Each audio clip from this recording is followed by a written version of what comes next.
Ang mabuting balita ng Panginoon, ayon kay San Lucas.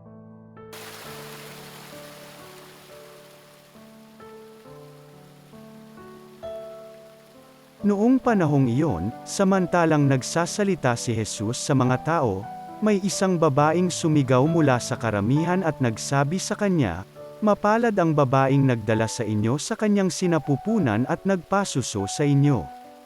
Ngunit sumagot siya, "Higit na mapalad ang mga nakikinig sa salita ng Diyos at tumutupad nito." Ang mabuting balita ng Panginoon.